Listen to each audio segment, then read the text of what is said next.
We are now going to express the ideas behind finite automata more formally.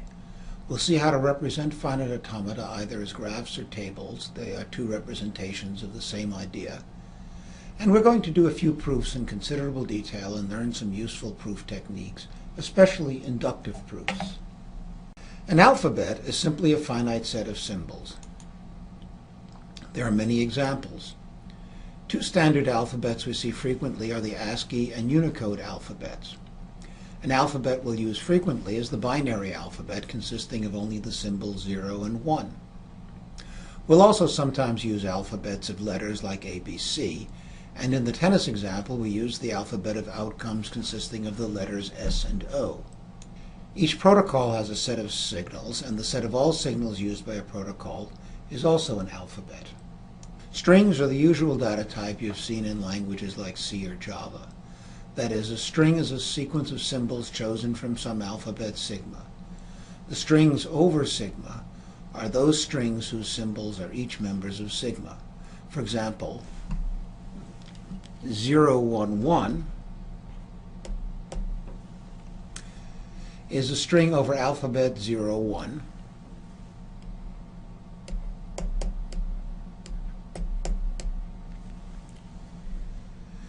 It is also a string over alphabet 0, 1, and 2. It just happens not to have any 2's.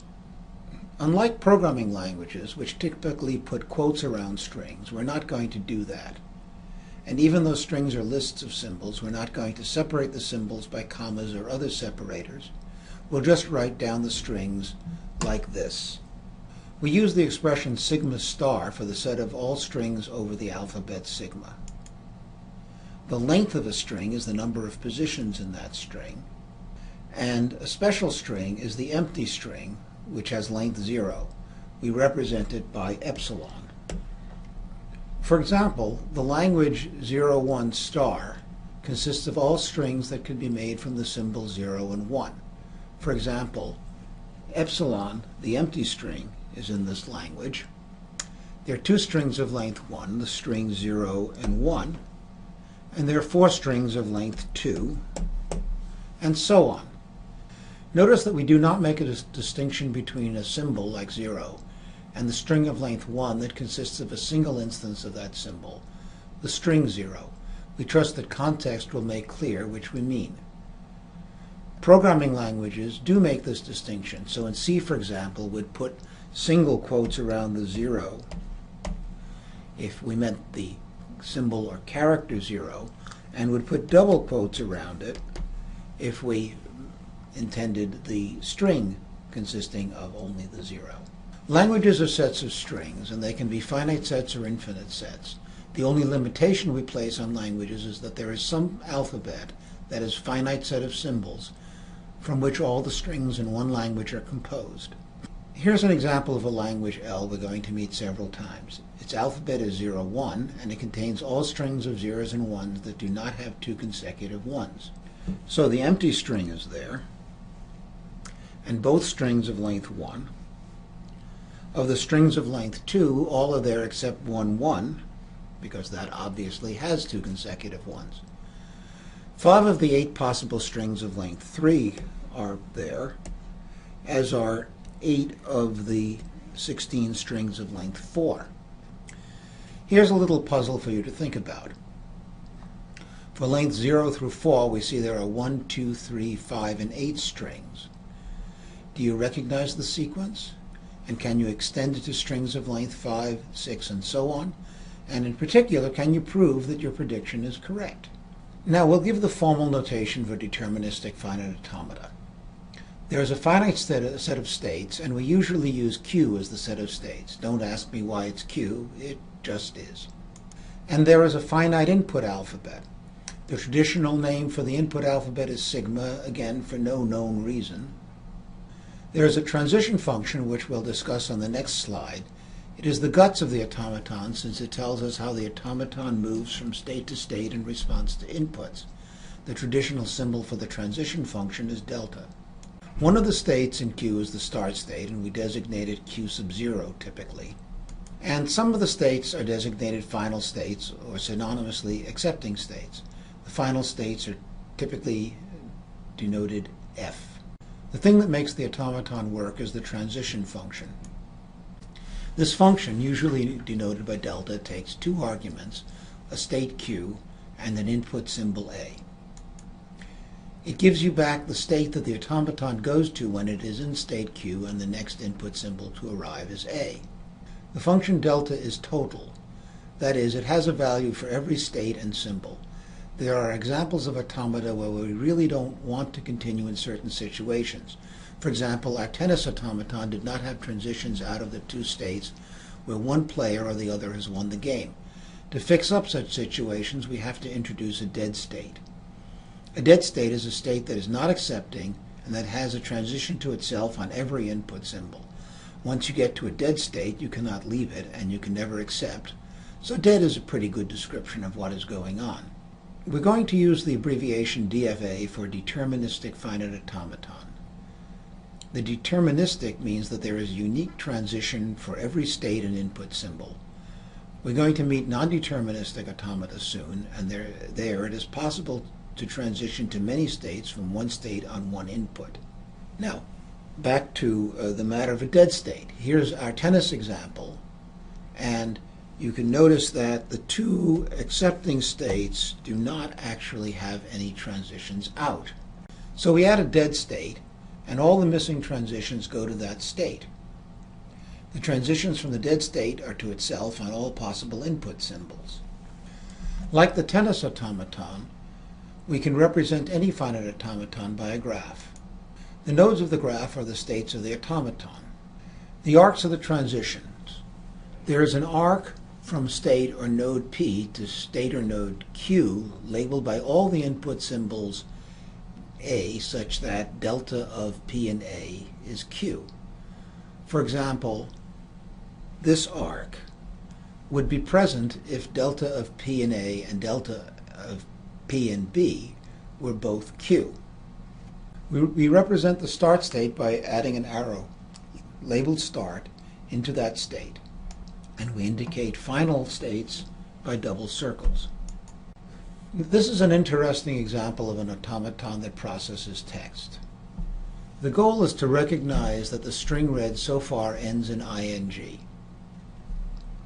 The start state represents the condition where we have made no progress toward seeing ing. If, in that state, we next see I, we've made some progress, so we go to the state that says I was the last symbol seen. Otherwise, we stay in the start state because what we've seen so far is no help in seeing ing. Now, from the saw I state, if we next see an N, then we have made more progress. We go to state saw IN. If we see another I in state saw I, then we've not made progress, but neither have we lost ground. We may be reading a word like skiing with a double I. Thus, the transition from state saw I on I is to itself. On any symbol other than I or N, we go back from saw I to the start state. In state saw in, if we next see a G, then we win. We have just seen ing as the last three symbols, so we go to the accepting state saw ing. On the other hand, if from state saw in we next see an I, then the pattern in is broken, but a new pattern beginning with I has started, so we go into the saw I state. On any input other than I or G, including N, we have no progress at all, so we go back to the start state. And finally, from state saw ing, we can only go to state saw I if the next input is I, and otherwise we must go back to the start state. Here is an automaton that represents the simplest possible protocol for sending data. The program is in one of two states, ready and sending. It starts in the ready state. Eventually, it gets a signal that some data has been loaded into its buffer, and at that point it enters the sending state, where it does what is necessary to transmit the contents of the buffer.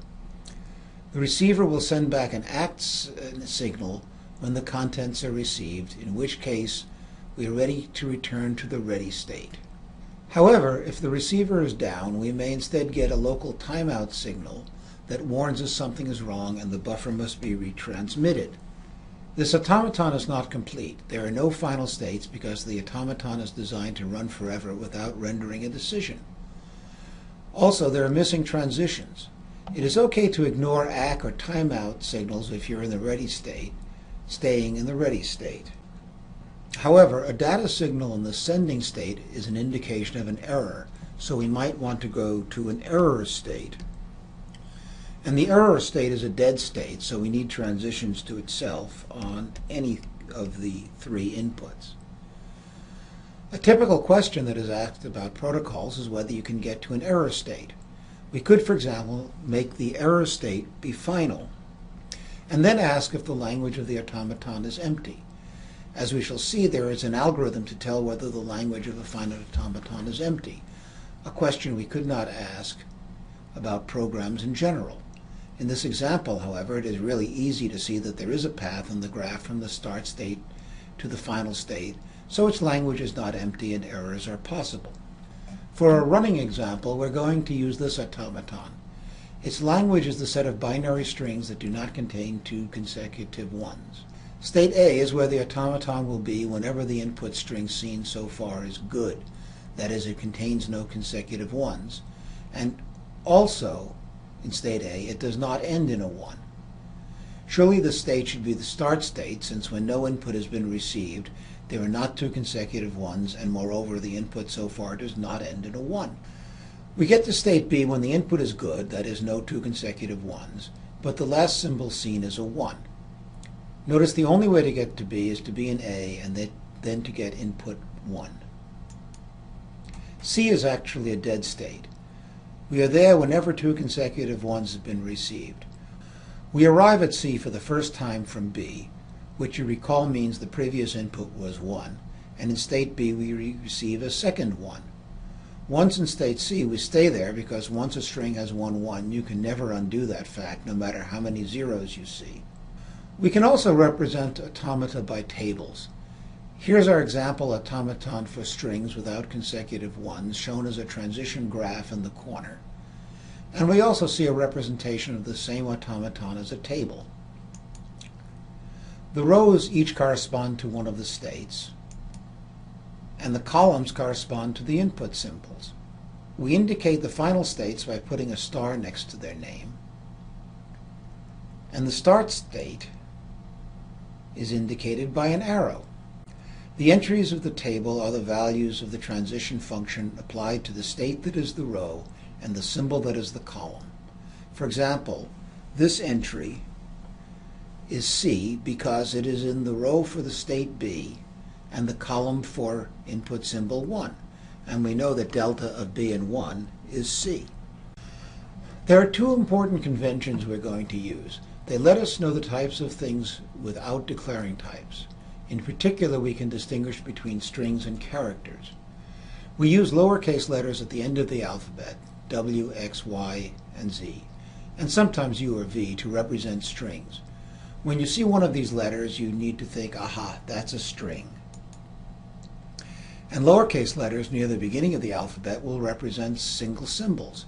Again, we'll try to remind you at first, but you have to think single symbol when you see one of these letters. The extended transition function delta is a function that takes a state Q and a string W of any length, including 0, and tells us where the automaton gets to if it follows a path in the transition diagram from Q, where the arcs are labeled by each of the symbols of W in order. That is, we look for the unique path from Q whose labels form W. In some materials you will see a hat over the delta to remind you that it is the extended version. However, as we shall see, the extended delta agrees with the given delta when the string W is of length 1, that is, it is a single symbol. Thus there is not really a need to distinguish the extended and original deltas. The definition of the extended transition function delta is an induction on the length of the string to which this function is applied. For the basis, delta of Q and epsilon is Q. That is, if you're in state Q and no input symbols arrive, then you stay in state Q. For the induction, suppose the input string is WA. By our convention, W is a string of some length, possibly 0, and A is a single symbol. The inductive rule says that we first see where you get to from state Q on string of inputs W. That would be delta of Q and W. And then you see where you get from that state, whatever it is, on the last input A. In this example, 0, 0, 1 is split into W, which is 0, 1, and A, which is 1. Then we have to compute delta of B and 0, 1 and see where it goes to on input 1. Now 0, 1 is broken into a string W that is just a 0 and then an A, which is 1. So we need to compute delta of B0 and then see where we get to on input 1. Okay. But delta of B and 0 is A. See, right here. Thus, we can replace delta of B and 0 by the A, and now we have to say, what is the value of delta of A and 1? Well, that's B. Okay, so that's a B, and we replace that by the B there. And then finally, delta of B and 1, that's C. So that's our answer. Delta of B and 0, 1, 1 is the state C. As I mentioned, the extended delta sometimes is given a hat. However, we really don't need to distinguish the two deltas because they agree on single symbols. That is, if we want the extended delta for a state Q and a string consisting of one symbol A, formally we treat that string as the empty string followed by the symbol A. Then we have to compute delta hat of Q and epsilon, but we know by the basis rule that this is Q itself. Thus, delta hat of Q and A is the same state as delta of Q and A. In fact, I really cheated on the previous slide. I needed delta hat of B and 0. I just went to the table and looked it up as if it were delta of B and 0. Now we see they are in fact the same, so it was no harm, no foul. There are many different kinds of automata. We've seen only the deterministic finite automaton so far, but there are many others. But no matter what kind of automaton, its job is to define some language. We'll use L of A to denote the language defined by automaton A. For a deterministic finite automaton, the language it defines is the set of strings that may take the start state to a final state. Formally, the language of a DFA is the set of strings W such that the extended delta applied to the start state and this W is a final state. For example, consider our running example of the automaton that accepts strings without consecutive ones, and consider the input 1, 0, 1. It should accept this string because it obviously does not have consecutive ones. The start state is A, and if we follow the path labeled 1, 0, 1, we first go to B. Then from B we follow the arc with a 0. That leads us back to A. The third input is another 1, so that gets us back to B again. Since the path from A labeled 1, 0, 1 gets us to a final state, 1, 0, 1 is indeed accepted by the automaton. Now this expression is called a set former. It describes sets, and in particular we'll use it to describe languages. In this example, it's describing the language of the automaton that has served as our running example. The set former starts with a curly brace, and then an expression representing the things we want to put in the set. In this case, the expression simply says that the set consists of some strings W. We know they're strings because of our convention. The vertical bar can be read such that, and then there follows a description of what must be true for something to be a member of the set. In our example, we say that the string consists of zeros and ones and does not have two consecutive ones. Many important facts about automata that we might want to prove are of the form that two sets, typically languages or sets of strings, are really the same. We're going to prove that the DFA we've been playing with accepts the language I claimed it does, the set of binary strings without consecutive ones. So one set is the language of the DFA from our example, and the second set is the language consisting of all strings of zeros and ones without two consecutive ones. I'm going to spend a good deal of time proving this simple result because it will give you all the details of how one proves things about languages. In the future, I'm not going to be so focused on proofs, but I think it is important that everyone go through one of these proofs in all its gory detail.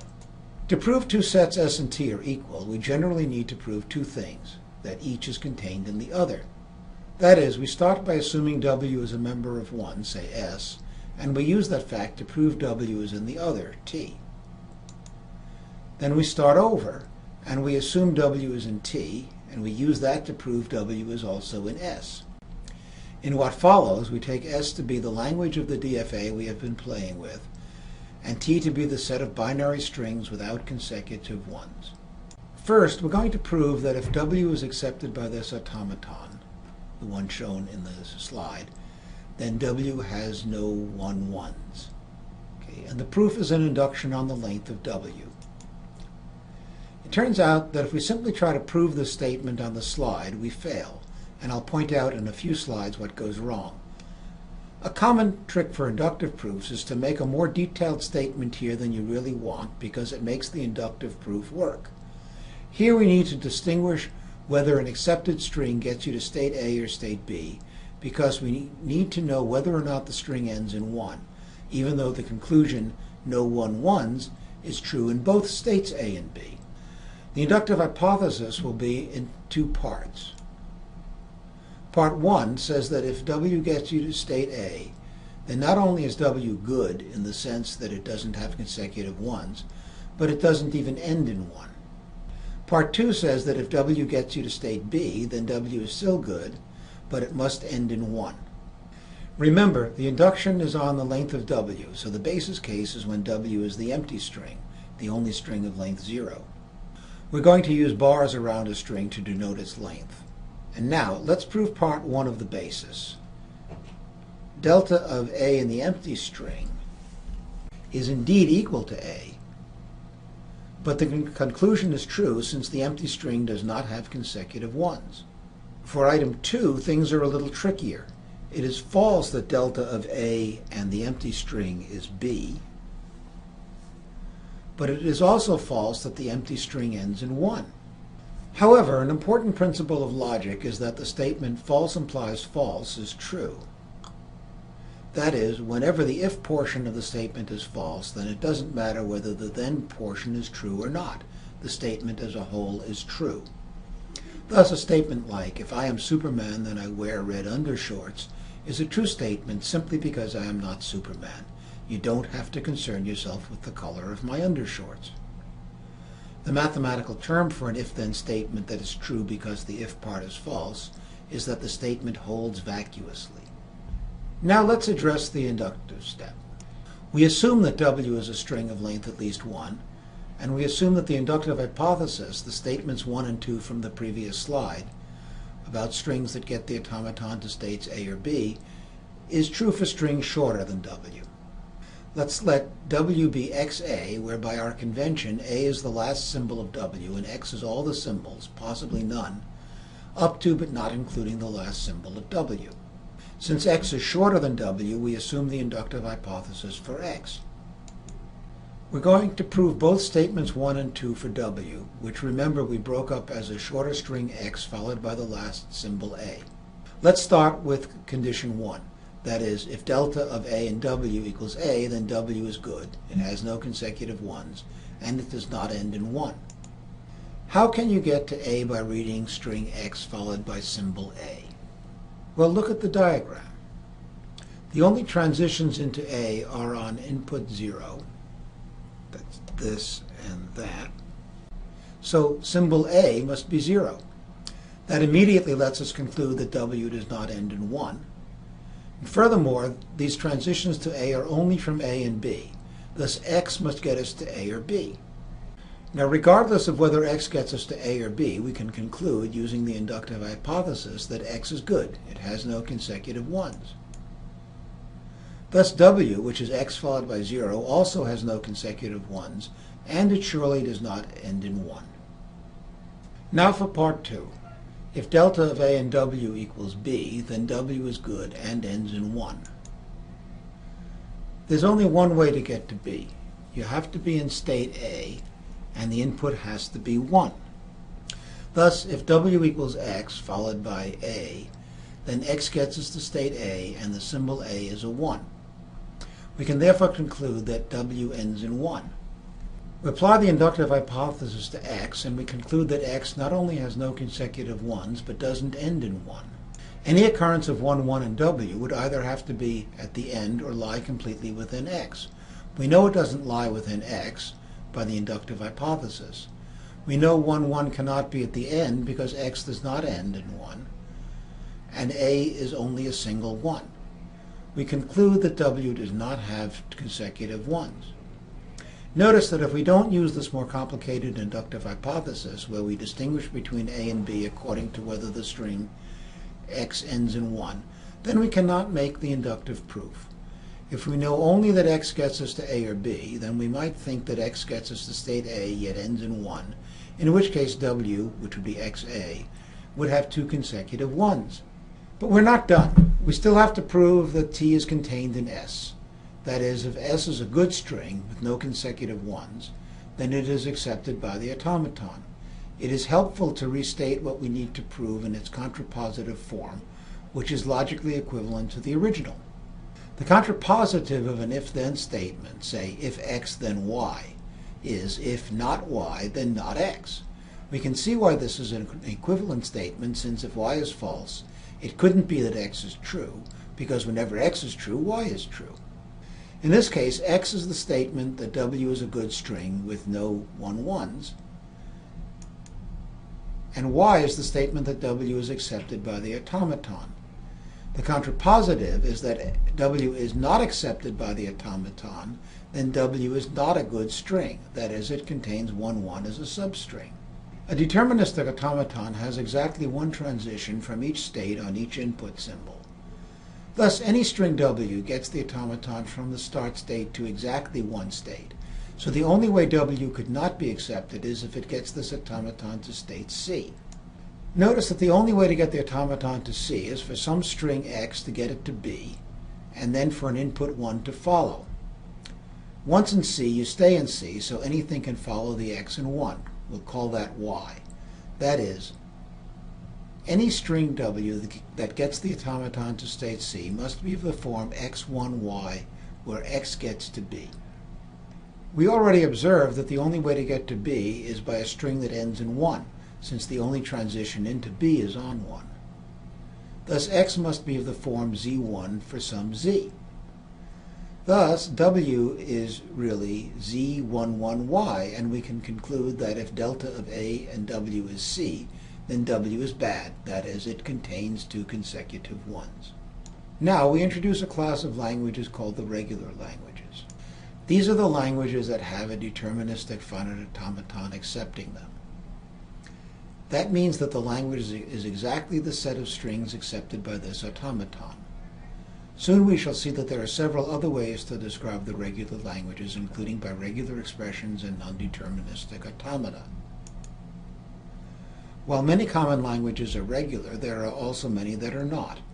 Intuitively, finite automata cannot count beyond a fixed number. Thus, they cannot do things like check whether they have seen the same number of zeros as 1s on their input, or check that parentheses are balanced in an arithmetic expression. For those tasks, we need more powerful mechanisms such as context-free grammars, which we will meet soon enough. Here is an example of a language that is simple to understand but is not a regular language. To understand what this notation is saying, we first need to know that an exponent I on a symbol is shorthand for the string consisting of I copies of that symbol. Thus, 0 to the 4th means the string 0, 0, 0, 0. Thus, we read this set former as 0 to the n, 1 to the n, such that n is equal to or greater than 1, or more verbosely, the set of strings consisting of n zeros followed by n ones for some n equal to or greater than 1. The strings of the language L1 are thus 0, 1, 0011, and so on. Here's another example of a non-regular language, the set of strings that are balanced parentheses. The strings of balanced parentheses are those that can appear in an arithmetic expression. For example, the string 0 of left paren, right paren, can appear in an expression like a plus b times c. Or this string can appear in an expression like a plus b times c plus d. Examples of strings that are not balanced are the right paren followed by a left paren. This is not balanced because no prefix of a balanced string can have more left parens than right parens. Obviously, there is no arithmetic expression that has this sequence of parentheses as its sole set of parentheses. Also, 3 lefts followed by 2 rights. It's not balanced because it has more left parens than right. However, regular languages are common. For example, in each language there is a format for floating point numbers, and this format can be quite complicated with optional e's or decimal points and strings of digits that could be empty. But in all programming languages I know about, the set of strings that represent some floating point number is a regular language. This is a very interesting case illustrating what finite memory means. We want to know if a binary number is divisible by 23. We're going to read the bits high order first.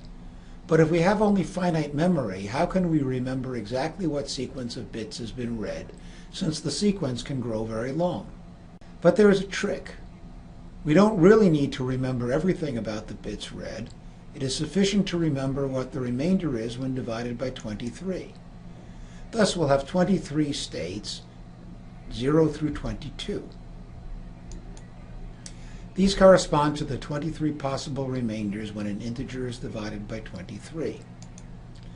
The start state is 0 because we interpret the empty string as representing the number 0. That may be a bit of an assumption, but nothing else makes sense, and treating it as 0 makes everything work out right. State 0 is also the only final state, since we want inputs that leave a remainder of 0 when divided by 23. We're going to assume that things are working right after reading a binary string w. That is, w takes state 0 to the state that is the correct remainder when w is divided by 23. I'm using the C-style percent operator to denote the remainder. You can read the percent as modulo or mod, which is just another way of saying the remainder when divided by.